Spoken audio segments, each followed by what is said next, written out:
There you go. There's that Karn Ironwork combo deck.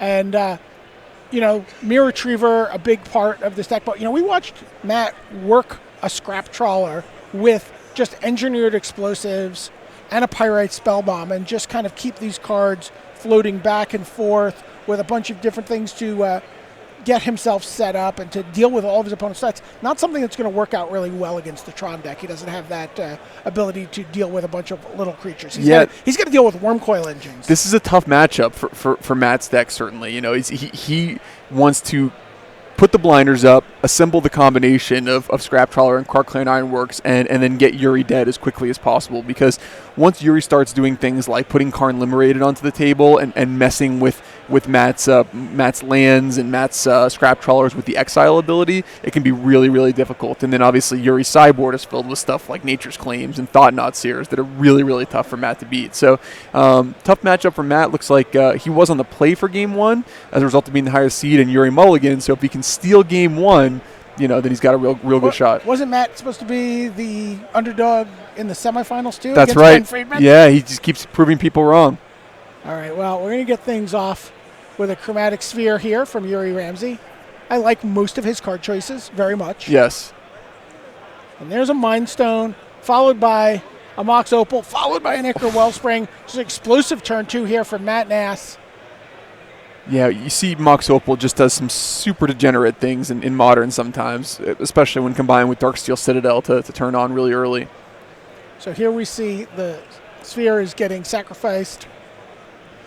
Draw a card, and now he's going to use Sylvan Scrying, and he's going to be able to complete the Tron on turn 3. So now he's going to go get that third piece, and he untaps and has access to 7 mana. Yeah, this is ideal for Yuri, obviously the turn 3 Tron. The issue is that his payoffs for having a bunch of mana are widely polarized in terms of their efficacy against Matt's strategy. So, the Walking Ballista, the Wormcoil Engine, those are Ugin, not very powerful against Karn Ironworks. But Ulamog, Karn Liberated, Worldbreaker, those are extremely difficult cards for Matt to deal with. So those are exactly the kinds of cards that Yuri's going to want here. So this is almost like a Karn or no next turn? Yeah, Karn is the ideal turn 3 play for Yuri. Turn 3 Karn, right? That's the bane of players everywhere. Matt's draw, actually, Matt's deck in general is less vulnerable to Oblivion Stone than it might otherwise seem, right? You can sacrifice the Mind Stone, the Wellspring replaces itself. You know what? It might not matter because we've just gone right to turn 3 Karn Ironworks, and I got to ask you, can Matt Nass just win from here? Oh, very easily. Yeah, he's traveling at ludicrous speed right now. He's gone completely plaid. So basically, he has access to a tremendous amount of mana. Remember, though, Matt is not playing with the Emrakul, the Eon's Torn, or some kind of instant kill card of Banefire or something of that nature. He needs to assemble this Scrap Trawler Karn Ironworks and then go infinite with Pyrite Spellbomb to kill. So there was the Scrap Trawler. He sacrificed the Ichor Wellspring, which after he had sacrificed the Mox Opal, gets to replay that. Now uses that for Ancient Stirrings. You see he's got 3 mana floating in his pool. And then again, that'll be tracked. The face down card will be used to track the colorless mana, and then face up lands will be used to track colored mana. So he doesn't require a ton of it until he gets to that end stage where he's just going to start looping a Pyrite Spellbomb. Yeah, and for those of you who haven't heard this before, Matt and Andrew stumbled across the infinite combo in this deck by accident. They found out there's a quirk in the rules where you can announce the intention to pay for Chromatic Sphere and then sacrifice both Scrap Trawler and Mirror Retriever to Karn Ironworks to pay that, quote, 1 mana cost. Both triggers will go on the stack at the same time, letting you get the Retriever back with the Scrap Trawler. It's kind of a funky rules interaction that they weren't aware of when they started testing the deck, but that's how eventually, if everything goes right, Matt will go infinite with Pyrite Spellbombs. So, yeah, now there's a green mana, and you see where the Mox Opal is just such a, it's a Black Lotus. Yeah. Basically every every cycle. He gets to keep looping this through here. He plays it for free. It makes a colored mana, and it makes 2 mana when he sacrifices it. And so now he has enough mana to activate Whir of Invention, and that's going to get him, Inventor's Fair, which kind of functions the same way. Yep. And he's going to get a Mirror Retriever. And now this is Yeah, he's able to just go through his deck. Yeah, he set it up beautifully here. So he's just really needs the kill card, which is the Pyrite Spellbomb. Although, at this point, even if you were to quote unquote fizzle, Yuri's play would be something like a Karn on his turn. I don't even know if that would get him out of this. So, and this is Matt in his element. He's basically he loves doing this more than anything in the world. And you see how quickly he's operating the deck. Yeah, absolutely. Gets another Karn Ironworks back. And that's because he needs that so he can get back the Scrap Trawler. Or, I'm sorry, get back the Mirror Retriever. And now he's showing that he's like, I can just keep doing this over and over and over again. You know what we're seeing here, right? Turn 3 kill. Turn 3 kill. And now he's like, I'm just going to keep drawing until I get to... I'm just going to draw all these cards. I just draw all these. There's the Pyrite Spellbomb. He's like, show me that you didn't side the Pyrite Spellbomb. I'm just going to, oh my gosh, use a spatula and flip over hunks of my deck until I get to a Pyrite Spellbomb. I can draw every card in my deck if I want to with this loop. Wow. He's just grabbing cards from his deck like he was ripping a hunk of cheese off. You know what I mean? Just taking a huge swath of his deck. That's good. That's good clean Magic. That's fun. And, Matt Nass is, without a doubt, way out ahead of the pack on this deck. Oh, look how fast he operates it. It's so clean and technical. And he tricked me earlier on by playing so quickly and so confidently that I was sure he was going to win a game that he did end up winning, but it ended up being a little more touch and go than I really expected. So that's what we said he needed to do. Win that game on the play, game 1. Yuri took a mulligan. Matt had literally a perfect hand.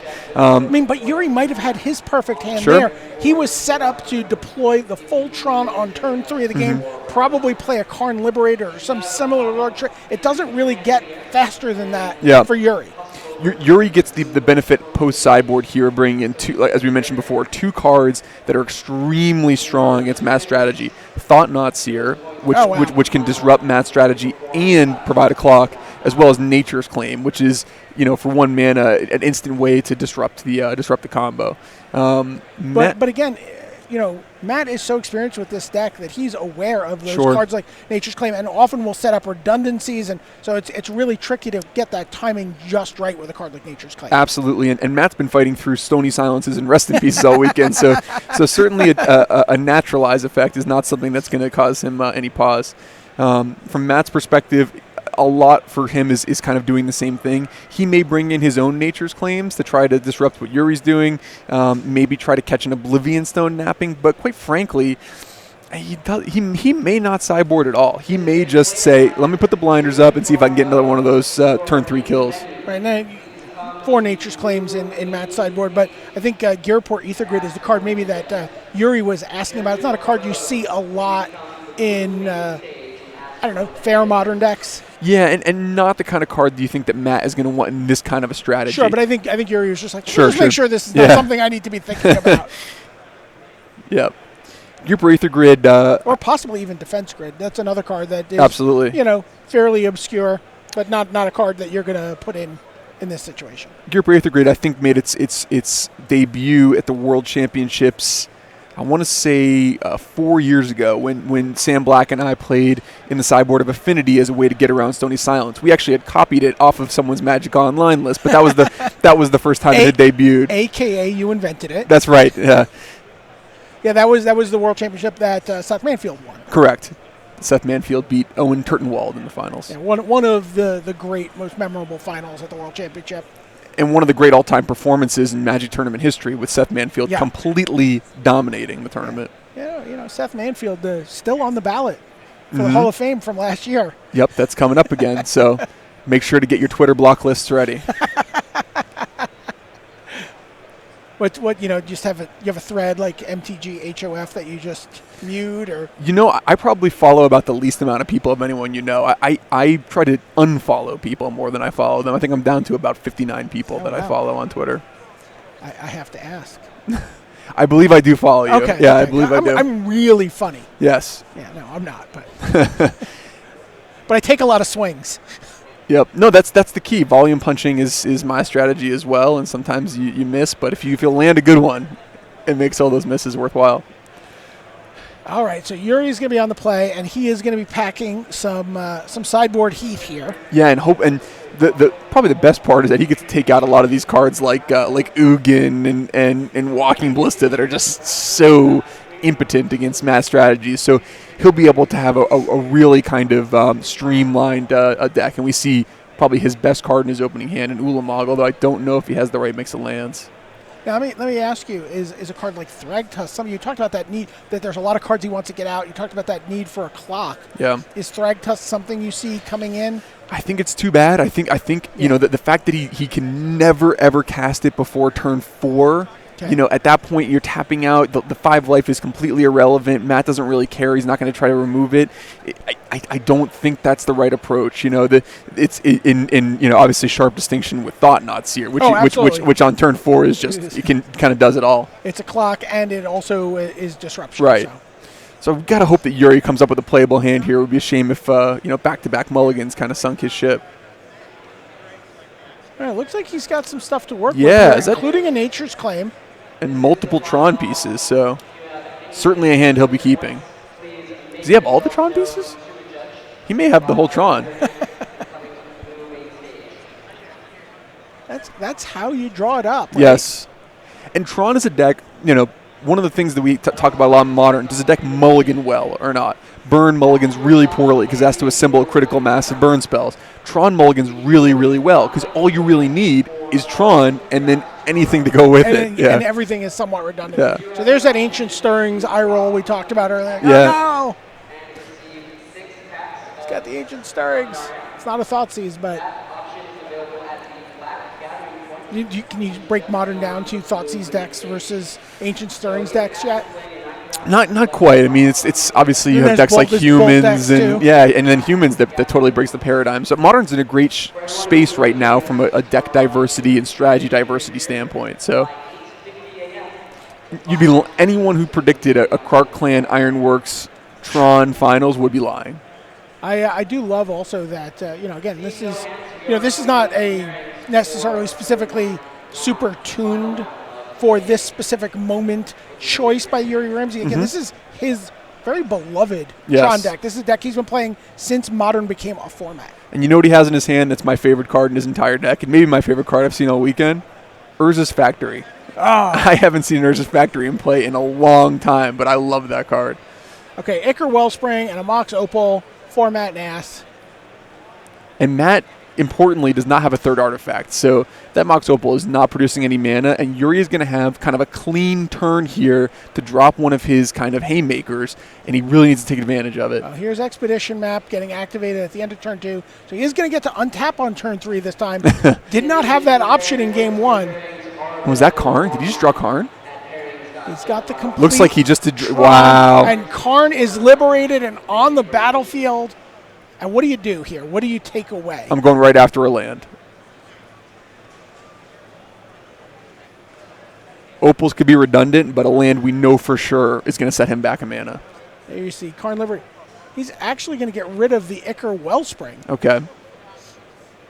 Besides, I don't want him drawing cards. And so there's a certain logic to that. Obviously it's a surprising play for me, but if you're thinking about ways in which you could die to a Kark Clan Ironworks this turn, a lot of them involve him having that Ichor Wellspring in play. Although, of course, if you removed a land, would have been tough for him to produce 4 mana. Yeah, so there's Mind Stone.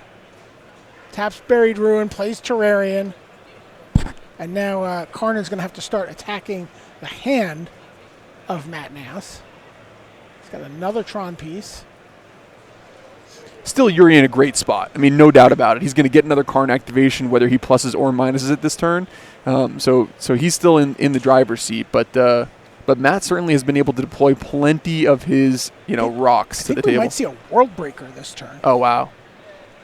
He doesn't have the mana for that, huh? He's got mana floating from... Oh, no, he played and used it. Used the map, yeah. So give me a card. Like, okay, you can have this redundant Mox Opal. Yeah. So good call there, Paul. And he passes the turn back. Interesting. Matt Nass has a window. Yeah, this kind of feels like a really critical point to me in this game that every turn that Matt has to pass back to Yuri is another turn Yuri could draw something huge, and he gets to activate his Karn. So Matt's going to really want to take advantage of this turn. I think this might be. Is this the eponymous card? Is this Karn Ironworks right here? Yes, it is. This is why they, when they name the deck after this card, it's a pretty big deal when you draw it. There's Karn Ironworks. And Yuri may be getting a little ahead of himself here. Yeah, wants to let it resolve first. So sacrifices Terrarion. And we're going to see a sideboarded Nature's Claim targeting the Karn Ironworks with that card draw on the stack. Yeah, so this is interesting. Matt has the Buried Ruin in play. So it's hard to really figure out how much mana Matt can make. Obviously, he's going to sack the Ironworks to itself. It's like it's him to 4. And get up to 6, 8, 6, replay the Ironworks. Wow. I don't know if he has the critical mass of things in his hand to be able to do it, but we'll have to just watch and see the master at work. So he has 4 mana floating. Again, like you said, he sacrificed the Karn Ironworks to itself. So he's got 4 mana from the 2 artifacts. Plays a Forest, plays Mind Stone. So it looks like he's not going to go for it this turn. Yeah, I think he doesn't feel like anything very pressuring is happening to him here from Yuri. And just, if we were really being nostalgic here, would mana burn for 2, but doesn't do that. Yeah, and he set up the Buried Ruin on end step to return Karn Ironworks, so putting himself in position to go for it again the next turn. So Yuri is going to have to think, what am I going to do with this Karn, and is there anything else I can do to disrupt Matt's gameplay? I think he has an Oblivion Stone in hand. Oh my gosh. He does. So then the first instinct would be to minus Karn on that basic forest. Well, he's doing it actually on the Buried Ruin. I think he's reading the Buried Ruin. Oh, okay. Yeah. Okay. Because if he minuses Karn on the forest, it's going to force Matt to tap the Mind Stone right now. And then it will allow Oblivion Stone to really just wipe the board. He's just going to go up to 11 here, actually. I mean, I would love to see I would love to see a restarted game in the finals. I know this doesn't necessarily align with your plans. Right. But I would love to see it. Plays another Tron piece. Plays the Oblivion Stone. And honestly, that's pretty likely to be good enough here. You just sort of sit back on that Oblivion Stone. Buried Ruin is going to get back the Karn Ironworks.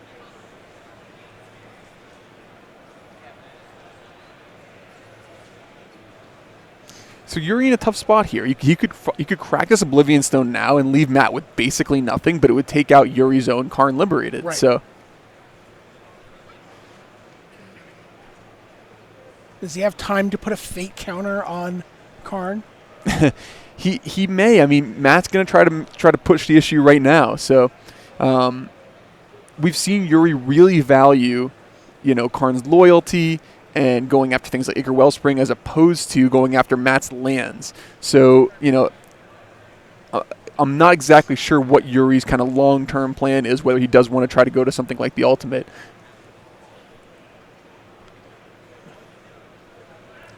See Matt looking a little perplexed here. These are the toughest moments. I mean, they've been playing all weekend. They're exhausted, and now you're playing for the biggest amount of money, the most pro points. Oh, I was definitely not saying it as criticism. Like when Matt is like in the tank, we've watched him play so crisply. When he's in the tank, it really, that this is a pretty big moment in the match. And there's the Karn Ironworks. Attention Magic fans, this is a final call to register. So I'm going to start by sacking the Wellspring, drawing a card. And Yuri is hoping to do exactly what you mentioned, get the fate counter onto his Karn. So he wants to do anything he can to not have to crack his Oblivion Stone on this turn. Matt, on the other hand, is trying to do everything he can to present a threatening enough board state that he does have to crack Oblivion Stone. There's a Scrap Trawler, and does he have to respond to Scrap Trawler here while it's still on the stack with the Oblivion Stone? I don't know. I've seen Matt do so many filthy things with Scrap Trawler, but Yuri's gonna gamble here. I mean, you could just strand it alone. Yeah. On the battlefield. So Terrarion gets sacrificed. I think that's going to bring back Mox Opal. I think Yuri has gone down this path of, I really want to untap with that Karn in play. And I mean, I would really want to untap with that Karn in play. It might not be realistic. I think he's going to have to pull the trigger. I just hope it's not too late. yeah, at this point, he could still pull the trigger and it could still be okay, but the best possible window to pull the trigger is certainly gone. Matt Nass is now asking a question about timing on stuff, I'm sure. See if we can find out from the floor what he's looking into. And this Ironworks deck is certainly one of the most complicated with triggers and timing rules and abilities. So when it's a complicated enough situation that Matt Nass, who's played this deck more than almost anyone who's played their modern deck, is asking a question, it's a really complicated situation. Yeah, Matt has stepped away from the table to ask a question of the judge. So as I said, Matt has already won a Grand Prix with this deck.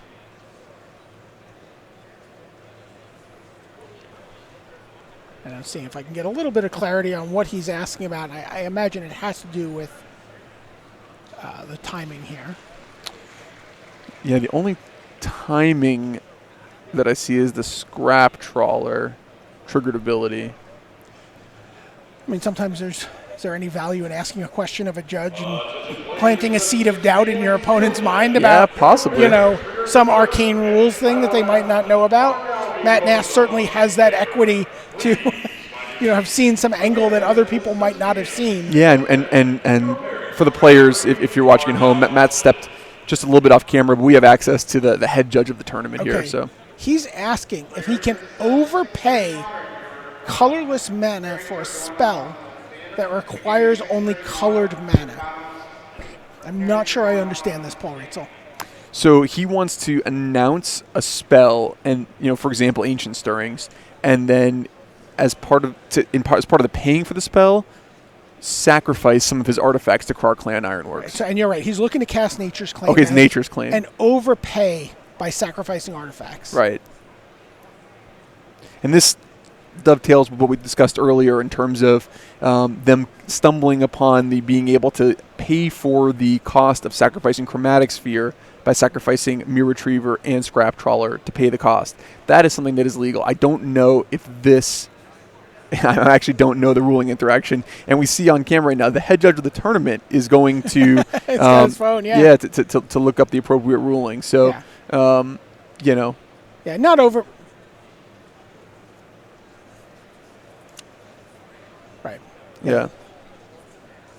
Right. Yeah, it's not really necessary to overpay. But he's definitely looking to make that window to make colorless mana despite the spell not requiring colorless mana.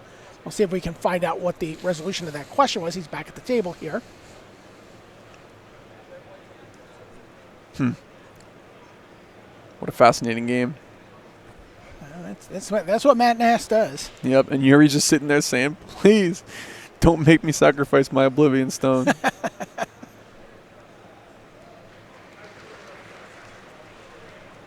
Oh, wow, there's Mirror Retriever. Oh, wow, and that's why this is so important to him. And now Yuri, I think, has asked Matt to pause for a second, thinking to myself, is this the time where I've got to go? But nope. Right. Mirror Retriever not necessarily resolved yet here. No, Mirror Retriever's in now. Oh, it is in? Yep. Oh, okay. And Matt has a green floating.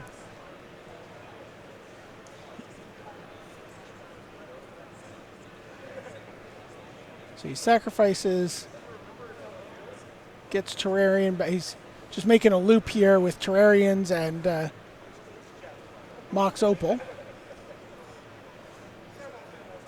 And I think Matt Nass is in the process of explaining to his opponent why he just won the GP.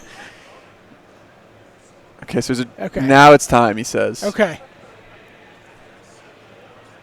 Here goes the Oblivion Stone.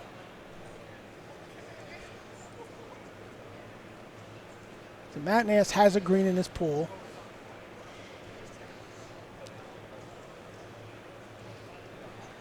So we're turning Opal and drawing a card around the stack here.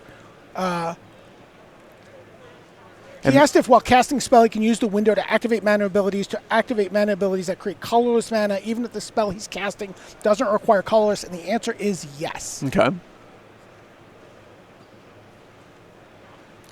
So Matt's got a bunch of triggers now.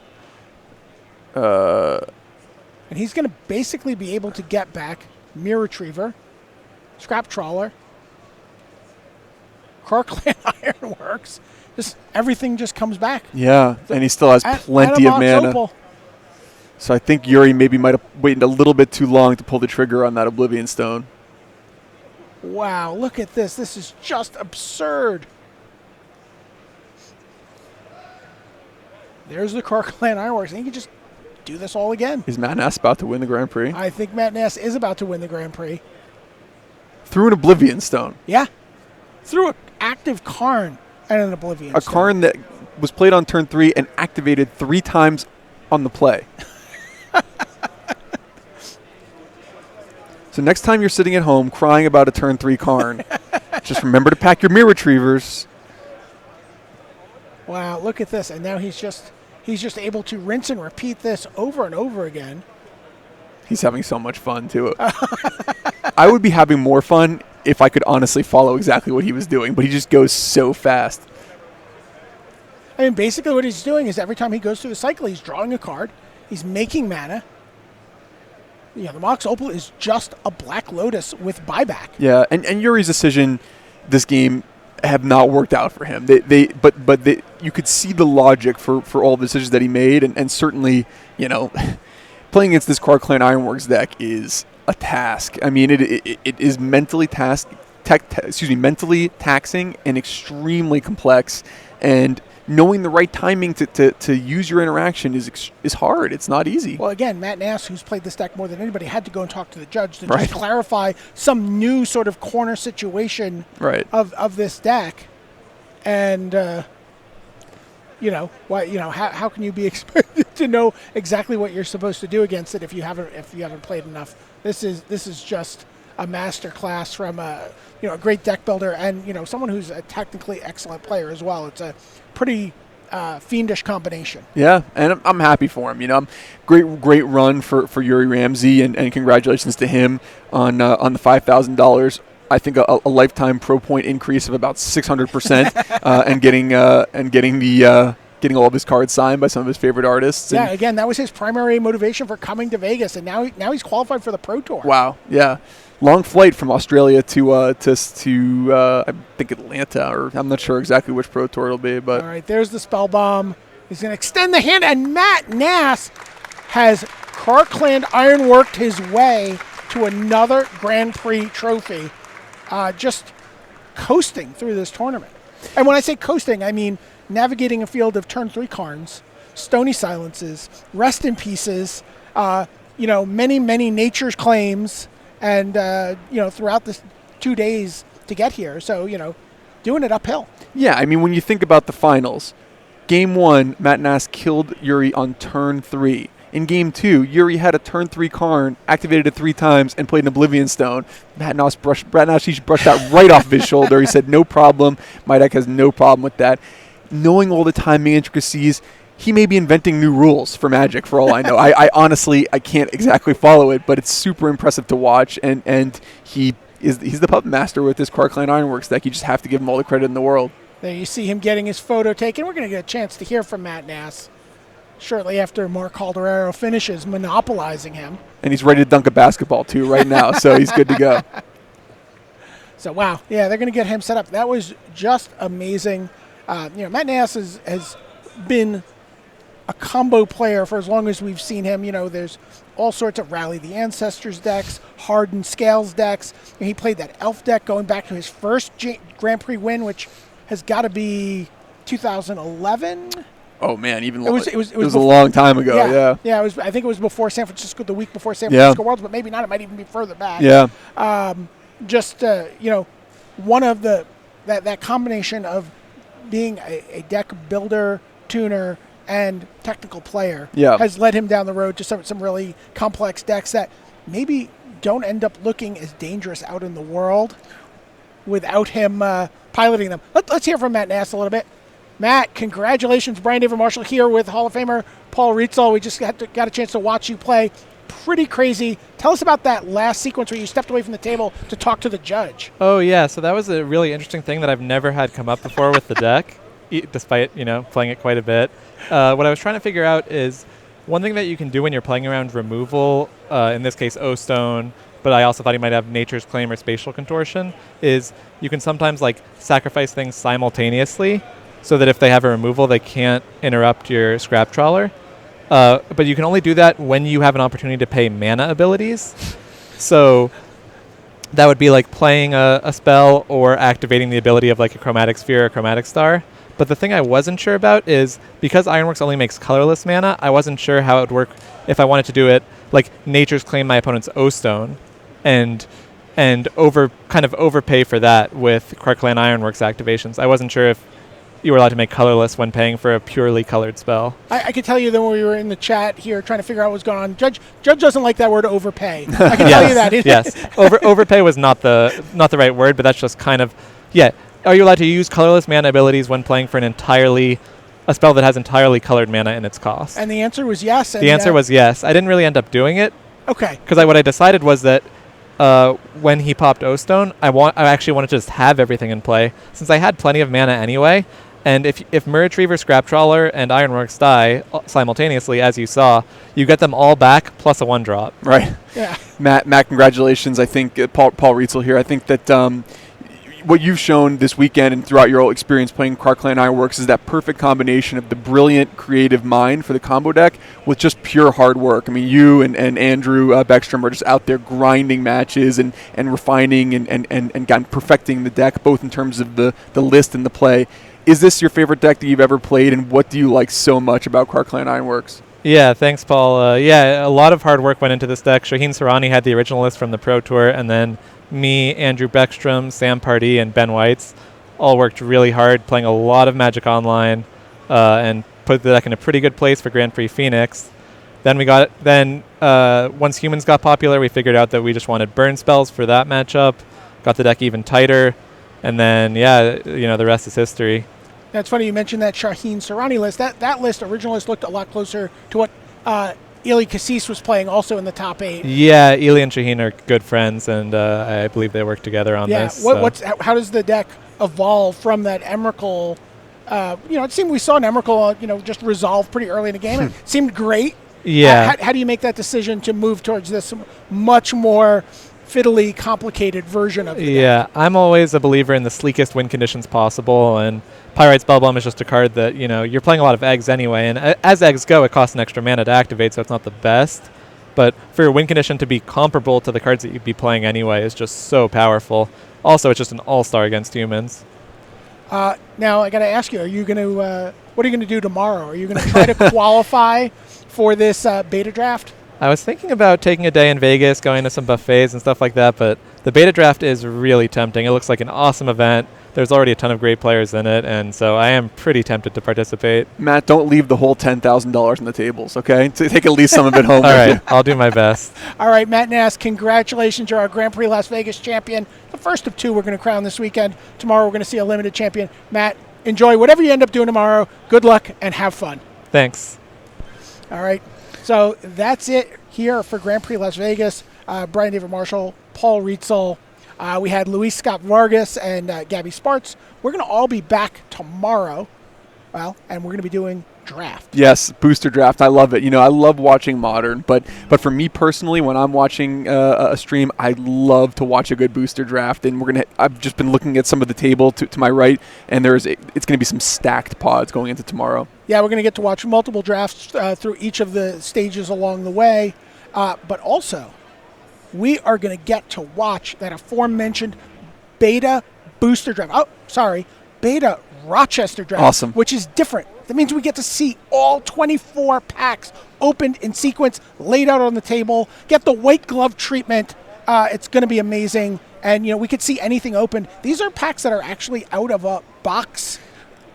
Yeah. And honestly, people are talking about Lotus, Moxen, Ancestral. This would be great. I mean, obviously, we'd go crazy if we saw one of these, but I want to see Chaos Orb. I want to see Chaos Orb also. People are asking, if you're an old school player, feel free to tweet at me. I want to know what your technique, not for flipping a Chaos Orb. Everyone knows how they flip a Chaos Orb. I want to know your technique for protecting yourself. Spread it out. How do you spread it out? We talked to Elaine Chase. She's the vice president of Magic. She would take her cards. and put it on the far extreme leftmost portion of the table. Wow. So if you wanted to go, you could try to Chaos Orber, but it might just fall off, and then it wouldn't count. So anyway, we'll be back tomorrow, 9 a.m., booster draft, and then Beta Rochester draft. Don't go anywhere. We'll see you guys all in the morning. Thanks a lot for watching.